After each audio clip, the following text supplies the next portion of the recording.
What is this? There's kind of a nice, Are you ready, Shilpa? Yep, go ahead. O Parvatigar, the preserver and protector of all, you are without beginning and without end, non-dual, beyond comparison, and none can measure you. You are without color, without expression, without form, and without attributes. You are unlimited and unfathomable, beyond imagination and conception, eternal and imperishable. You are indivisible and none can seeable with eyes divine. You always were, you always are, and you always will be. You are everywhere, you are in everything, and you are also beyond everywhere and beyond everything. You are in the firmament and in the depths. You are manifest and unmanifest, on all planes and beyond all planes. You are in the three worlds and also beyond the three worlds. You are imperceptible and independent. You are the creator, the Lord of lords, the knower of all minds and hearts. You are omnipotent and omnipresent. You are knowledge infinite, power infinite, and bliss infinite. You are the ocean of knowledge, all-knowing, infinitely knowing, the knower of the past, the present, and the future, and you are knowledge itself. You are all-merciful and eternally benevolent. You are the soul of souls, the one with infinite attributes. You are the trinity of truth, knowledge, and bliss. You are the source of truth, the ocean of love. You are the ancient one, the highest of the high. You are Prabhu and Parameshwar. You are the beyond God and beyond God also. You are Para Brahma, Allah, Ilahi, Yazdan, Ahur Mazda, and God the Beloved. You are named Izzad, the only one worthy of worship. Should I keep going? Thank you. Oh, if you want to do the repentance too? Natya, do you want to do that one? Sure. We repent, O God, most merciful, for all our sins, for every thought that was false or unjust or undeed, for every word unclean, for every word spoken that ought not to have been spoken, for every deed done that ought not to have been done. We repent for every deed and word and thought inspired by selfishness, and for every deed and word and thought inspired by hatred. We repent most especially for every lustful thought and every lustful action, for every lie, for all hypocrisy, for every promise given but not fulfilled, and for all slander and backbiting. Most especially also we repent for every action that has brought ruin to others, for every word and deed that has given others pain, and for every wish that pain should befall others. In your unbounded mercy, we ask you to forgive us, O God, for all these sins committed by us, and to forgive us for our constant failures to think and speak and act according to your will. Thank you. Meher, do you want to do Beloved God? Sure. Beloved God, help us all to love you more and more, and more and more, and still yet more, till we become the worthy of union with you. And help us all to foster Baba Zaman till the very end. Avatar Mera Baba Ki Jai. All right. Thank you, guys. So I know this is the long weekend, and I'm really happy that everyone is here. We do have Cathy and Tom, our special guests. So Laya and Natya, it's really nice to see you guys after a long time. Same here with you, Ayan. We've missed you guys. Just to catch up, we did a month Oklahoma, and we had Cathy, who was our guest speaker with Barbara, one of her friends, last week. So we're here today, just to kind of come together. I know it's the long weekend, but at the same time, I thought it would be really nice for us to gather because we do have summer coming up. So we will talk about logistics then at the end, before we close a few minutes. But Cathy was really sweet, because she volunteered to come back again for us and be here for us. So Cathy, would you like to continue the stories of maybe Elizabeth or, Kitty or Margaret? I'm going to pin you. yes. Let's see. I think I unmuted. Yeah. Can you hear me? Yes, we can. Okay. Kitty was, let's see, she had all these very endearing, well, first of all, it's wonderful to be with everybody. Thank you for inviting us, and we're happy to be here. And I would love to share one of Kitty's quirks, which was that she, having been born in 1891, when telephones hadn't come in yet, she always had funny ways of dealing with the telephone. And she would often, when somebody would call, be speaking along, and then all at once in the middle of a conversation, she just hang up the phone, and, assuming the person was still hearing her, but she was, or she said, yes, yes, and then she would just hang up the phone. So people got used to Kitty's funny behavior. So one of my favorite stories of telephones and Kitty, which I have in my book, this, I kept diaries and wrote a book called Dilruba Days about my 12 years working for Kitty and Elizabeth and Margaret at their house. It was called Dilruba. So here's one of my entries, one of my favorite stories about Kitty and telephones and me. Should I read it or just tell the story? I don't know it's both, either is probably fine. Yes, I'll read this. Read it? Okay, I'm just gonna, Whatever you like. I think if you tell the story, it has its own flair. So whatever Yeah. you choose. okay. And I want to also tell the kids, feel free whenever you have a question, raise your hand. Kathy and Tom are happy to, answer any of your questions, right? Okay, yeah. So let's see. I called Kitty for some reason, and she was talking along to me, and then all at once she says, "Oh dear, just a minute, somebody's here, and I can't talk." And then so she basically put the phone down. No, I think she was talking to Jane Haynes. She said, just a minute, and she left the room. The phone was off the hook. Instead of hanging up, I decided to wait and see if she would remember. So this was, usually I just hang up the phone. I heard her leave the book room, her office, go, I hear her feet go back to the back.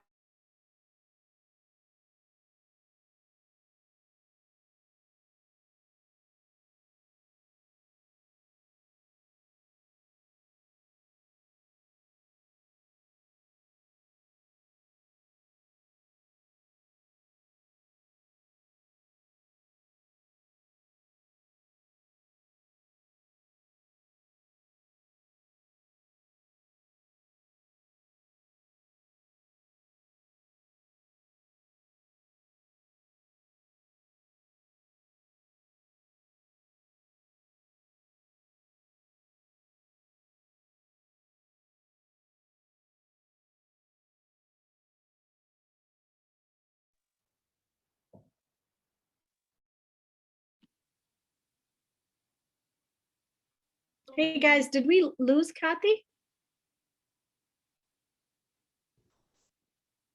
Yes. Oh no. All right, I think she'll come back on.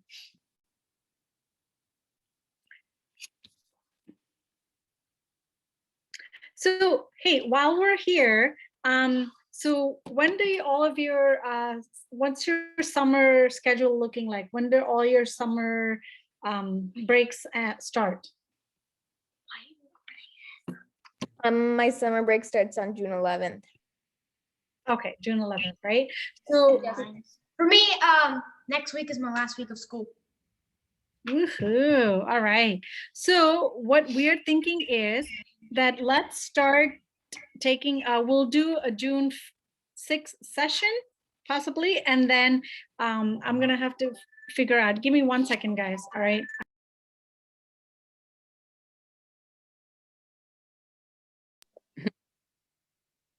Okay, go ahead.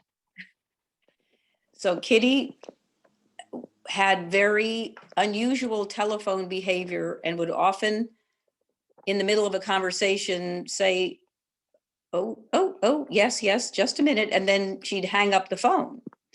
And I called one day, she was, while talking, she said, oh, just a minute. And then she left the phone, put it down, and I heard her go off to another room to talk to Jane Haynes, I think, who was in the house. And then instead of waiting and then hanging up, I decided, let's just see what happens. So I waited, a minute, a minute and a half, 2 minutes. Then I heard her footsteps come back into the meeting, into the room where she had her nice office. We called it the what do you call it? Well, it was her office, and she sold books from there before Sherry R. Press got started. Anyway, she, all at once, I heard her starting to talk to somebody who was in the room. Somebody must have come in, and she said, "Oh, yes, yes. Tell me your name again." And he said in a very strong Southern accent that his name was Sure Deal, and he had taken a Persian name, but he drove a bus in Birmingham, and he was really interested in Mayor Baba, and he was new to the center. And she says, "Oh, yes, yes, you've taken a Persian name, Sure Deal. Oh, how interesting." Oh, then she was going on, and all at once, when she was surprised, she would hoot. So all she started, hoo, hoo, hoo, hoo, oh dear. And she must have remembered that I was on the phone waiting. So she picked up the phone and she says, "Hello, hello, are you still there?" And I said, "Yes, Kitty, I just thought I'd wait to see if you would remember me." She says, "Oh, well, I'm talking to this very interesting new fellow here at the center, and his name was Joe Smith, but he changed it to Sure Dill. He took a beautiful Persian name, and he's driving a bus in Birmingham, and well, he's just much more interesting than you are."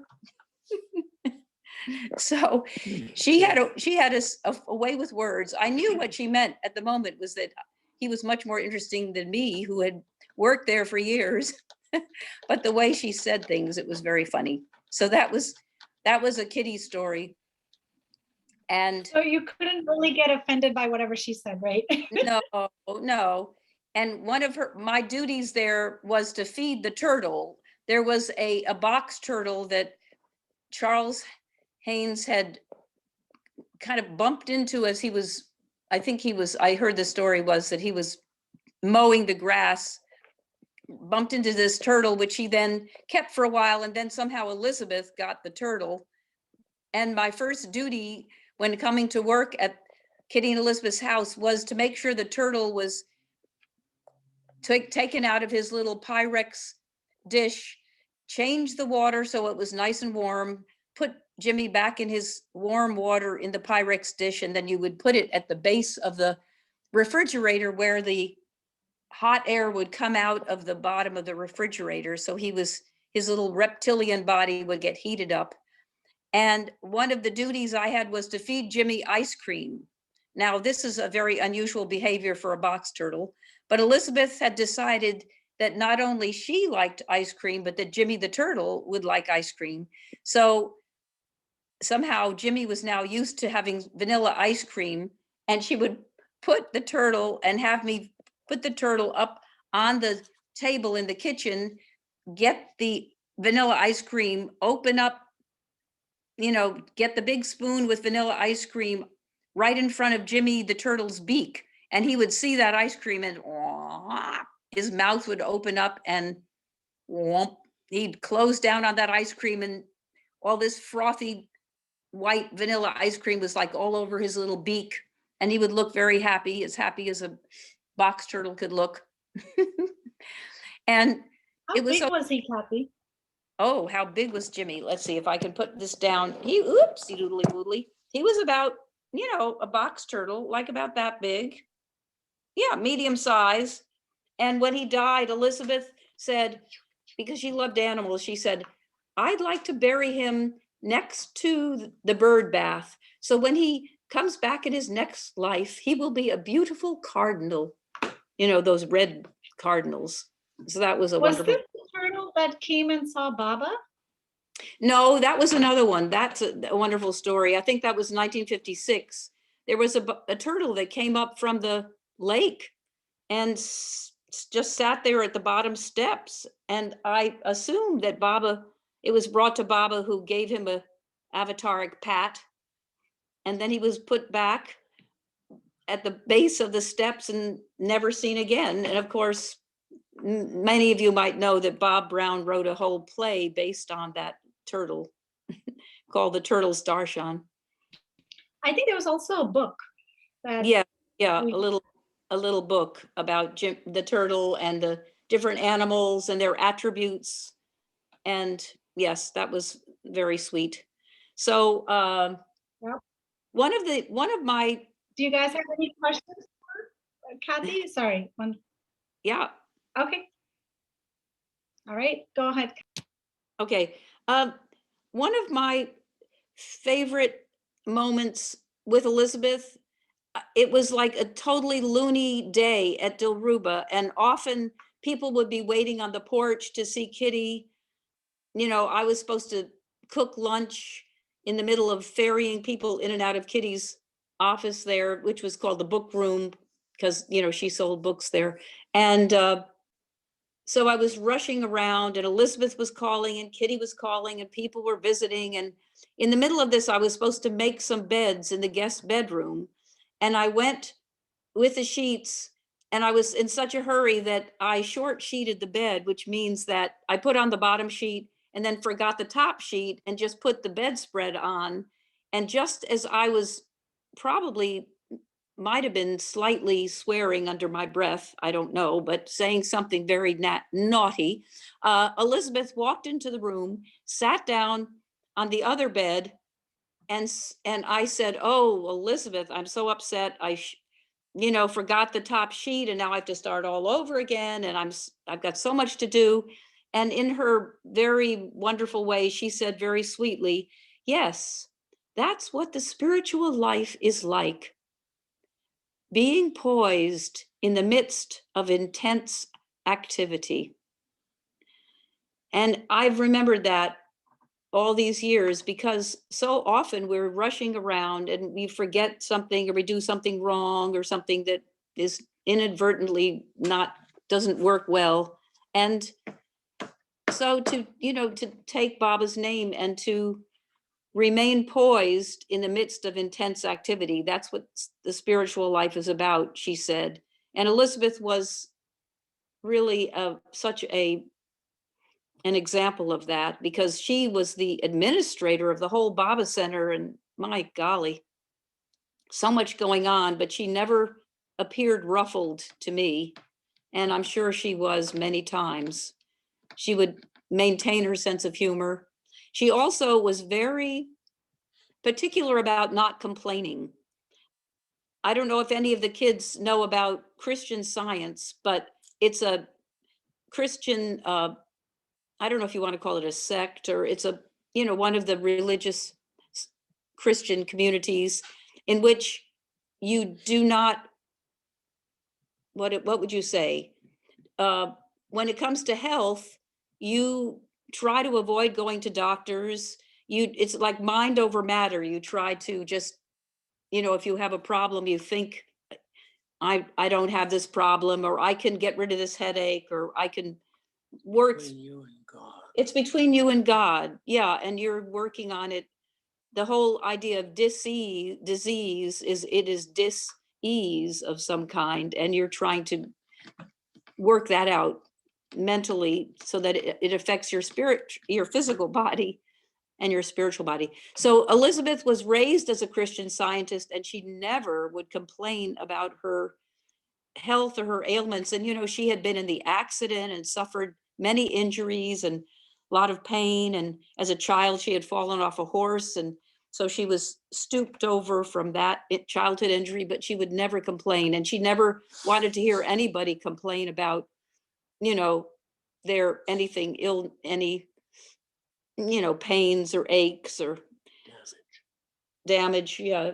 So that was very inspiring, just to remain as positive as possible. Focused on Baba. To remain focused on Baba. Yes. So, and lots more stories. One of my favorite stories in my book is about Kitty talking about pleasing Baba. I'm ready for any questions, or I could read that about pleasing Baba if you'd like. All right, let me ask around. Meher, Ayan, Nacha, Alaya, you guys have any questions? Or Soham Sahana? How did it feel like to be with Elizabeth and Kitty? Many days over many years, Meher, it was so busy and so intense that a lot of times I would just keep taking Baba's name because it was very often very difficult. It wasn't like easy, like I was like sailing along on cloud nine. I mean, it really often was, I would say more, the feeling about it often was more difficult than not because there were so many things to do. Kitty and Elizabeth could be very demanding. And you probably have heard that in the ashram that Baba was very particular and could be very demanding. And that's really my experience there, was that I often they would correct me and I had to do something better or differently or slow down, improve. And I knew, though, thank goodness, that they weren't doing it personally against me. It was just to bring out the best in me, if that, does that make sense? Yeah. They wanted me to do my best. So it's like when your parents sometimes get upset at you, that you know that they love you and they're trying to just have you rise higher to your best of what you can do. And that's what I felt from Kitty and Elizabeth. So I would say it was often really hard. But now that I look back on it, I'm thankful for the training that they gave me. Yeah. Natya, you had a question. Yeah, can you give a background on Kitty Davis? Oh, Kitty Davy, yeah. Kitty was born in, thank you for asking. She was born in 1891. So that was actually the end of the Victorian era as she was growing up into what was called the Edwardian. Things were very strict and there were 6 children in this big, huge house. Have you ever seen any of the movies like Upstairs, Downstairs, or, any of those movies about the English upper class families? I mean, there were servants and she had a nanny, and often, they weren't even eating with their parents until they were like 11 or 12 or 13. And, children were seen and not heard. And, I remember she mentioned that when a new child was born in the family, I just love this story. She said there were the streets in London where she was born were cobblestone streets, like brick, cobblestone, or I guess they would be stone, not bricks, right? Yeah. And there weren't cars yet, so the horses' hooves would make a lot of noise on the cobblestones. So when a mother was lying in, they often didn't go to the hospital. So when her mother was giving birth to the next child, they would bring straw. They would, I guess, buy straw, and they would put it on the roads on the top of the cobblestones so that it would muffle the sounds of the horse's hooves so that it wouldn't upset the mother and the new baby. So, I mean, just think, that's a whole different time for sure. Anyway, Kitty grew up in this very upper middle class British family. Her mother was very musical, so she was given music lessons. All the children had to play something. She learned the piano. She became a piano teacher. And here she was. She went to Sunday school and had a very good education. And all at once in 1931, here she is, a very well-renowned piano teacher in London. And through a circumstances which are too long to go into, Meher Baba came and stayed at her home. It's a long story. So all at once, she was teaching Sunday school, she was teaching piano lessons, and all at once here comes gorgeous, beautiful Meher Baba, 1931. So how old was he? If he was born in 1894 to 1931, you do the math. So Meher Baba was young and beautiful. He was 31 plus 6. 39. Thank you, 39. So he was gorgeous and beautiful. And, she, of course, fell for Meher Baba. And, later he said she was part of his circle and it had been planned for eons that he would come into her life. And she totally left.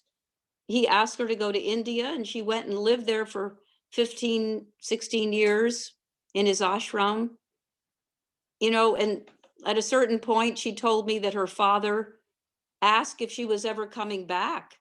And she asked Baba, and because he said if she wasn't coming back, he was going to take her out of his will. And Baba said to say to the father, thank you, but my master will be taking care of me. And so His will is his inheritance. yeah, his will, his inheritance. He removed Kitty from his inheritance, but she said we never worried because Baba took care of us. You know, it's anyway, I don't know if that answers your question, but that's the best I can do. So Kathy, she never really went back, right? Like after she came from India, she came to America and that's where she lived, right? After, 37, end of 37, 38, she stayed in India until 52. And then, you know, they came back with Baba. And of course, she was there traveling with Baba, going toward California, and then was there in Prague at the accident. And when she came home, of course, Baba asked Elizabeth that story of Elizabeth stayed on at Baba's request. Baba said, would you like Rana or Kitty to stay? Elizabeth, knowing they would be a good balance, asked for Kitty. And then, so Kitty, of course, in obedience, when Baba asked, stayed, and she never went back. Yeah, she didn't go back to London. So it, is a whole complete life change. Yep.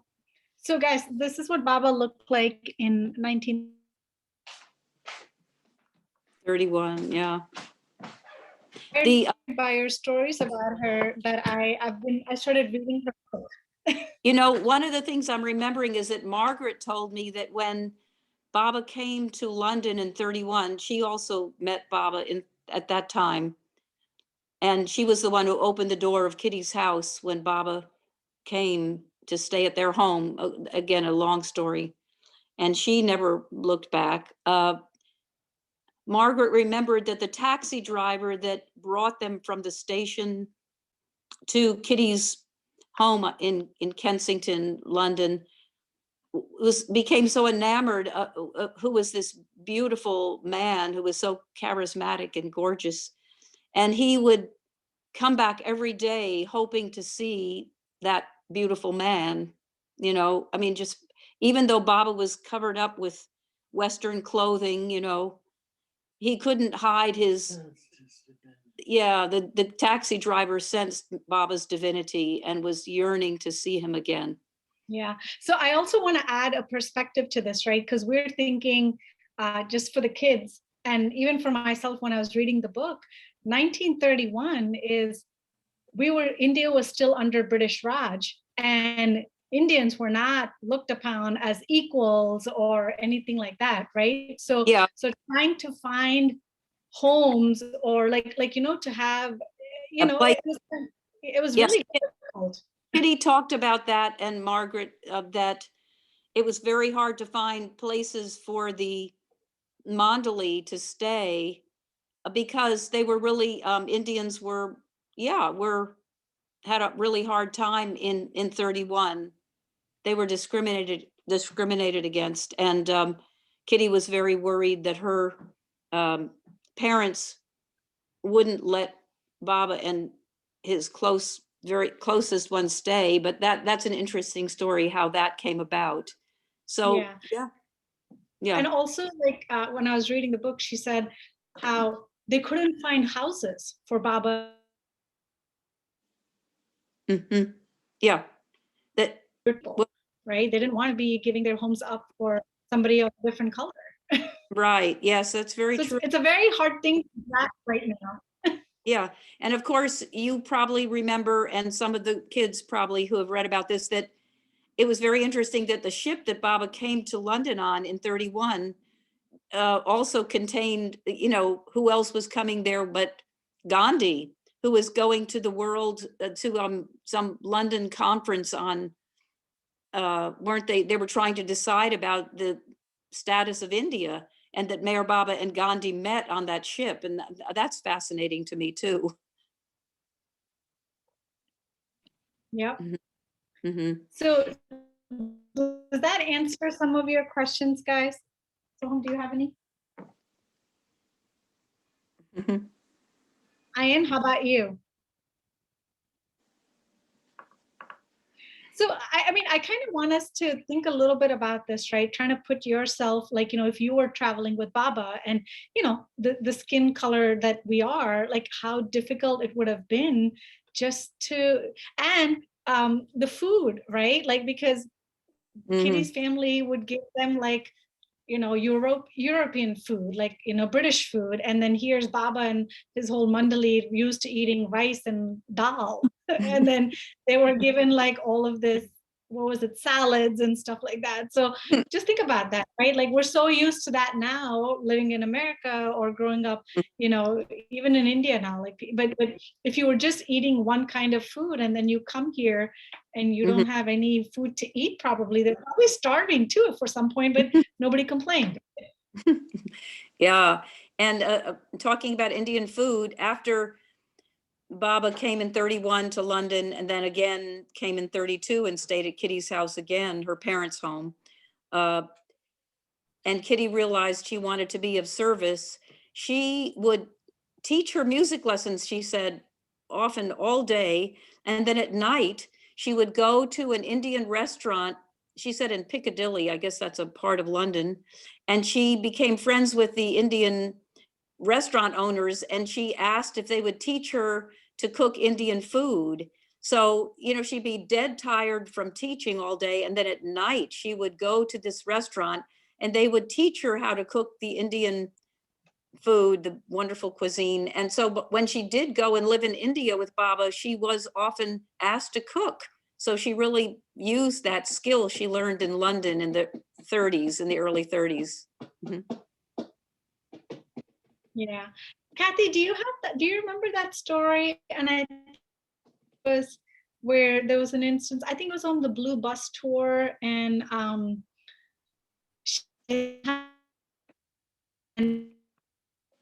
the rice just kept coming. I think, you know, was that something that, because I think she was also in charge of that, right? Do you know the whole story? Okay, you broke up. What was it about on the Blue Bus tours? What was it? Sorry. I think like she was in charge of like how much rice to cook, etc. And I think she miscalculated, so she was really worried. And I think she was supposed to have like a big gathering, but then Baba said, "Don't worry, I'll take care of it." So, you know, if you can tell us that story. You know, I don't remember that. It's funny. I wish Susan McKendry were here, who wrote the Blue Bus Tours book. I know that often, you know, in the heat, the dal would spoil and she'd have to try to rustle up at the end of a terribly long day, more dal or the rice. Yeah, it was grueling. I mean, really what they went through. I just know Kitty luckily she had this tremendous fortitude. You know, she lived to be 100.5. And I remember when I worked there, after Elizabeth passed away, I was asked to spend the nights. And I would come home tired I was a music teacher, teaching all day. I was only 35, 40. I'd be, you know, dragging my body in, and Kitty would look at me and say, oh, you look like you're a little tired. And I'd say, yes, Kitty, I'm very tired. And she said, oh, I don't remember feeling tired at all until I was about 70. She was just, you know, luckily she had this fabulous, wonderful, tremendous strength in every way. Sorry, I don't remember the rice story, but she had lots of. No, it was just, I think it was her. And then they were really worried because I think there was a party that joined or something. And so they only had a little rice left, but then it was like a miracle, right? Like the rice just kept coming and people were baffled, and Kitty's like, yeah, she learned that she always had to, couldn't just go by like, okay, all that they're going to eat. So it's a lesson for her. I don't know where I read it, but I remembered the story. Yeah, that's so true. I mean, I'm sure all of the kids have heard those stories that there wasn't enough rice or dal or food. And then all at once, miraculously, there was lots of food. I remember one story. I've been thinking of Darwin and Jean Shaw lately because I'm helping Tom with his book, and there's a wonderful stories about Darwin that Tom was going to share today if there was time. But Jean told us that in New York, when Baba would hand out fruit for prasad from a big bowl, I think it was at Fred and Ella's place in New York. And she saw, as she was in the line, that the person before her was getting the last piece of fruit. And she thought, well, what's going to happen now?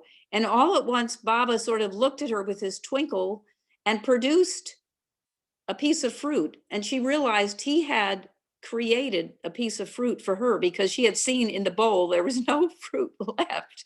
And all at once, and she said it was a kind of a fruit she had never seen before. So Baba, I guess he had to sort of create some sort of a piece of a fruit that, you know, rapidly. So she said it was sort of like a peach and sort of like a nectarine, but it was sort of a combination of, and she said, of course, it was very delicious. All right, guys, anyone else have any questions? Or Kathy and Tom, you can carry on. Yeah, you know, there was a story that Tom was going to share from the East-West gathering, if that's okay. Okay, Tom, there's that story about, so Tom was lucky enough to go to India and go to Pune in 1962. Let me read. And this is during one of the lunchtime between you may know that in the mornings at the East-West gathering, it was only the Westerners who came to be with Baba. And in the afternoons, the Easterners and the Westerners were together under the great pandal in back of Guru Prasad. What's that? What? Glasses. Oh, here you go. Sorry. See if those work, because those are my glasses. Do those work? Good. Oh, good. So this is Tom reading from his Yes. upcoming book. How far? All the way to the next page. Let us know if you can hear, because Tom has a soft voice. You have to speak up. Okay, this will only be about an hour and a half. Did you hear Tom? Yes, if you could speak up just a little more. Can you speak a little more, Tom? Yeah. Okay. All right. On the third day, shortly after the conclusion of the morning session, everyone at Guru Prasad left for lunch, and I then had so much of a wonderful villa experience all to myself. I knew, of course, that Baba had his quarters in Guru Prasad, which was surprisingly large. I had the opportunity to explore the park-like landscape outside, which seemed to be all of 2 acres or more. I felt that I was alone here. I didn't encounter anyone in my exploration of the outside. Within the villa again now, I was walking through a large, high corridor with views to the gardens on one side and windows and French doorways on the other. My experience was simply one of exploration. At one point, my hallway was maybe 50 feet from meeting another broad hallway when all at once 3 Western men appeared, turning the corner and approaching me. They were Sam Cohen, Darwin Shaw, and Fred Marks. We greeted each other with happy smiles, and as they continued to walk, Darwin suddenly stopped and approached me. He said, "Talk louder." He said, "We have an appointment to be with Meher Baba now. Come and join us, Tom." I was taken aback, thinking, Who is he to invite me? Darwin immediately responded, "This may seem peculiar to you, Tom, but as soon as I observed you walking toward us, I knew I had to approach you and ask you to come with us." We walked back toward the direction from which I had come and passed 3 or 4 closed doors. One of them then opened, and we began to enter the room, which was modest in size. A few simple chairs were in rows and facing an armchair. Meher Baba, accompanied by one of his mandali, was sitting in this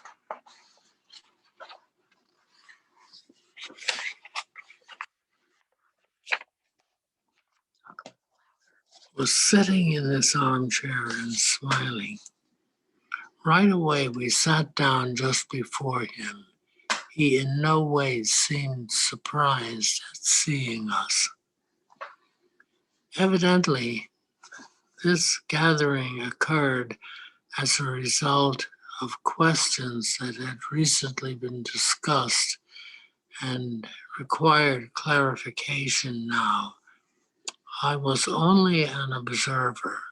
A question put forward from one of these men was focused upon one's need to actuate the longing to experience Baba's presence within oneself.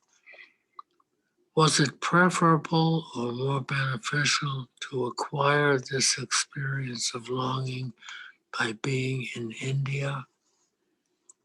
My recollection of Baba's response is the following, and this is a quote of what Baba said. "As my presence within you becomes more and more familiar to you, there will be no need for you to return to India. None." He communicated this emphatically as he moved his hands away from each other repeatedly, as though clearing away any obstructed pathway. I realized then that physical location is not necessary for the revelation of his sacred presence.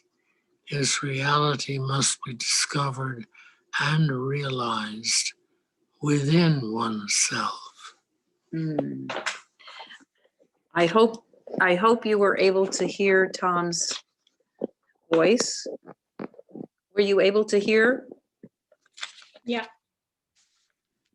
So No need to send any money. So Tom, many times when people would say, let's go to India, Tom felt Baba had said, once my presence within you becomes more and more familiar, there will be no need for you to return to India.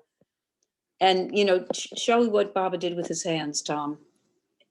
How Baba, there will be no need for you to return to India. So that was very, Tom, I think that made you more and more filled with a feeling that you didn't have to go anywhere to. And more of a need to preoccupy myself with him, wherever I was. Yeah. So Tom, question for you, right? So with the kids that we have, the teen, what is the best way, do you think, Cathy and Tom, for, these guys to be connected with Baba? Like, how can we help them, remember Baba or feel Baba within themselves? And preoccupy ourselves with what he has said, which is in writing. Some of the things would be like what? Well, anything he said related to him and you. To remember him, make him, Tom was just reading Preoccupy him about that this with morning. him frequently. Make me your constant companion. Yeah, So that's very important. Tom I'm has more and more familiar with him. Tom has joked that, you know, when you go to Walmart and there is somebody that's sort of muttering away, or you see something you really want in the store that you know you can't have, just any number of things that are frustrating and difficult, to remember Baba. So that, and somebody this morning was talking, Tom was reading about that to this friend from the book about remembering, making Baba your constant companion. And she said, would it mean like repeating his name? And, you know, of course, then I realized, or Tom realized, he was so fortunate that he met Baba, so he can just sort of he could bring Baba to his mind and his heart, and, you know, having that, the image of Baba. And for those of us who didn't meet Baba, for me, I know, and I'm sure for many of the, you know, I know Soham, Sahana, all the Meher, Shireen, all the kids that I know there, I'm sure you've had some inner experience with Baba, and that those experiences stay with you and sustain you through the good and the bad times. They're in a passageway. They're a passageway. Mm. So can we talk about that? I mean, Meher, do you want to give an example of when, you know, or Natya, Alaya, Soham, when you guys felt that, you know, when did maybe Baba help you? When did you think of him? Anything that you can think of? I once felt his presence. Yeah. Yeah, I went to Meher Mount in Ojai, Mm, where he sat on that heart rock. mm. So I could feel his presence there.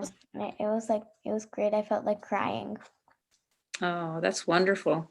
Thank you for sharing that. Makes me want to cry too. Hmm. Mm. Wow. What about you, Laya? Yeah, same thing when Natia said. Also, like when I go to my grandparents and in their basement, they have like all those Baba pictures, and then like they have like a piece of his hair. Hmm. Hmm. Yeah. There's a feeling of, yeah, powerful feeling. Mm. Where are your grandparents? They're in Gaithersburg. It's in Maryland. These are Murli and Manjusha's grandkids. Oh, wow, wonderful. I was just talking to your granddad this morning. That's great. They're wonderful. You're lucky to have such great grand. What about you, Meher? Do you feel like, you know, how do you make Baba your constant companion? Or I mean, if you don't, that's okay too. Sometimes we forget, right? When I feel Baba's presence when like I go to Myrtle Beach. Like it feels like I'm walking the same path as Baba. Mm. Oh. Yeah, that's great. Do you have a favorite part of the center, Meher? What? Do you have a favorite part of the center where you really feel Baba's presence really strongly? I think probably at the I think the Lagu Cabbage. Mm. Yeah, that's so powerful. Yeah. Mm. Ooh. What about Soham? I don't really know. How do you make Baba your constant? Like, what do you do in your daily routine?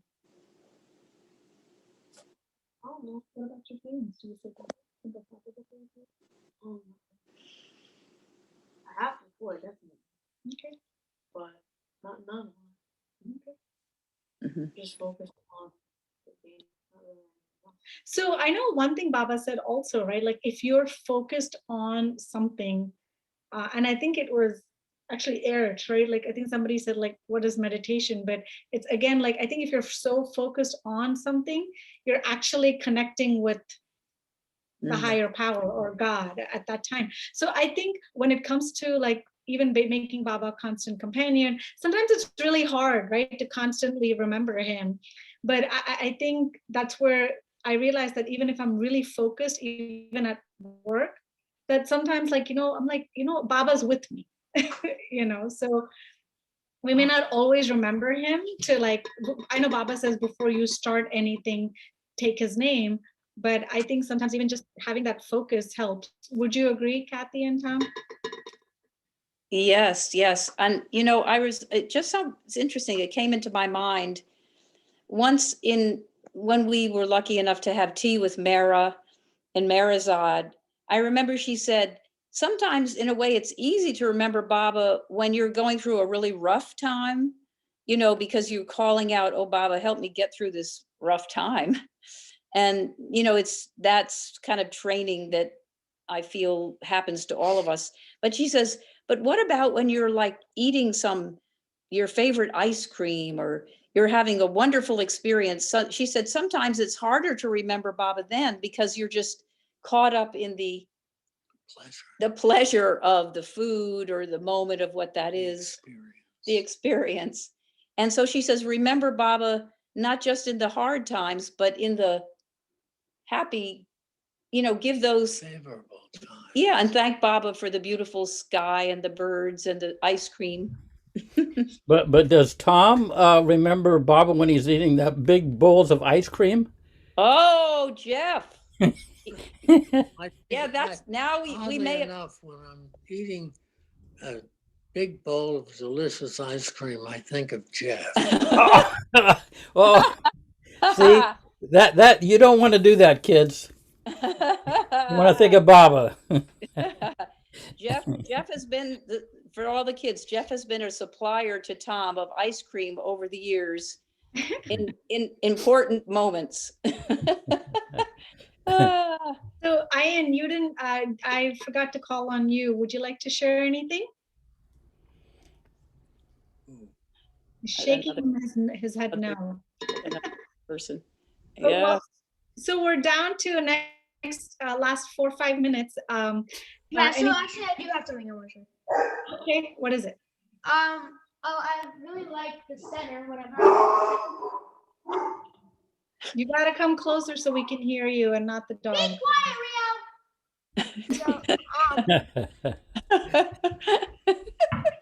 Oh, the dog wants to talk too. Yeah.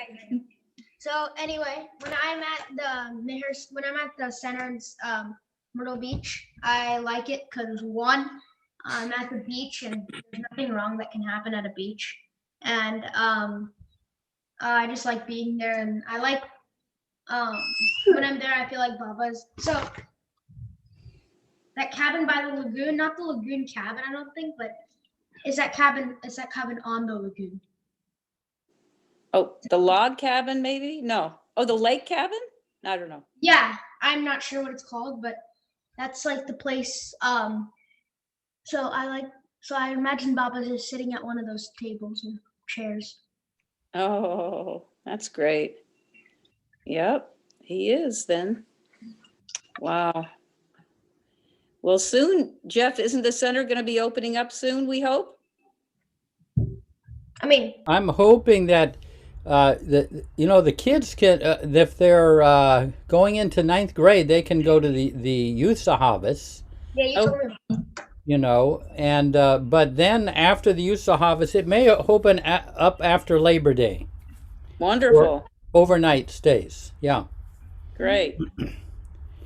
I don't know if they'll have, requirement.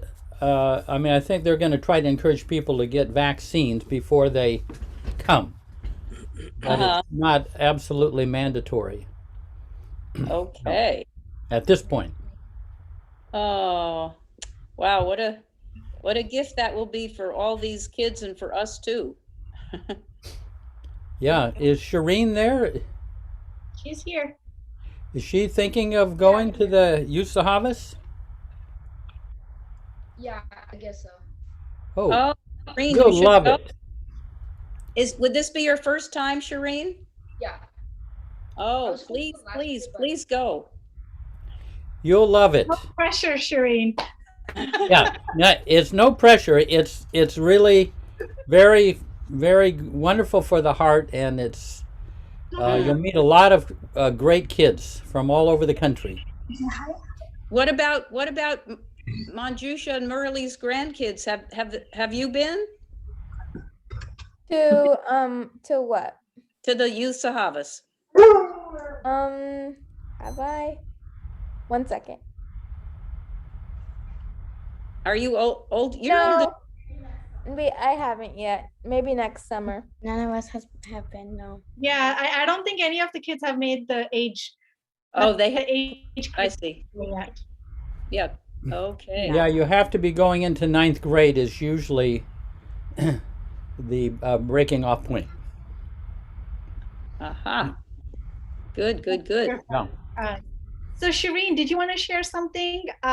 You've been awfully quiet, and I just realized I did not have it in gallery view. So I'm like, oh, did the kids drop off? No, everybody was right here. Actually, I did register. My dad just told me I am registered for Youth Sahavas. Oh, good. Oh, good. Shireen, So, I hope you do a lot of singing because you've got such a beautiful voice. They have music going on in the meeting place all day long. You can drop in at any time, and there are musicians that can accompany you on about anything you feel like singing. Even Or you- lovely Meher Baba. Yeah, she plays the flute, though. Shireen? Yeah, I think. Yeah. And oh, yes. Oh, there's Mom. Yeah. Hi, Kathy. Hi. Yeah, Shireen is excited for the youth hours. Yeah. Oh, good. Is she there that we can see her beautiful face? I think her video is not coming. You can come here, Shireen, if you want. Yes, I want to see her lovely face. Please, please, please. Where is she? Jai Baba. Hey, Baba. Hi. Oh, look Hey, at- hey, Jay Shri. Yeah. He's saying Jai Baba. Jai Baba. Oh, Okay. littlest participant. Yes. She went to Metal Beach. She came with us. The youngest tween. the youngest tween. That's right. Tween in the making. A tween to be. Hi. Hi, Jai Baba. Jai Baba. Good to see you all. Oh. Hi. How old is Shireen she? is here. Oh, there's Shireen. Hi, Shireen. Yay. Hi, Kathy. Hi, I'm so glad you're going to go to the youth Sahavas. Yes. Will you fly down or be driven down? I'll be flying. Oh, okay. Good. And they have people to pick you up and everything. They have that all arranged. Beautifully. Oh, wonderful. Oh, so make sure you do a lot of singing and flute playing. And don't fly back on Riley Airlines. They're really risky. A fly-by-night outfit. But the good thing is they serve lots of ice cream. It's the life of Riley on Riley Airlines. Yeah. What's that? The ice cream is on the Wolverton flight. The ice cream is on the Wolverton flight, says Tom. Wow, that'd be nice. Thank you. Thanks, everyone. Thank you, Kathy and Thank Tom, you. for coming again. Thank you. I think it was awesome listening to the stories. Yeah. So guys, wonderful. we will next, Bye-bye. and then we'll figure out our summer schedule. Bye-bye. Bye. Bye. Thank you, Captain. Since you Captain Tom. can connect later. Jai Baba.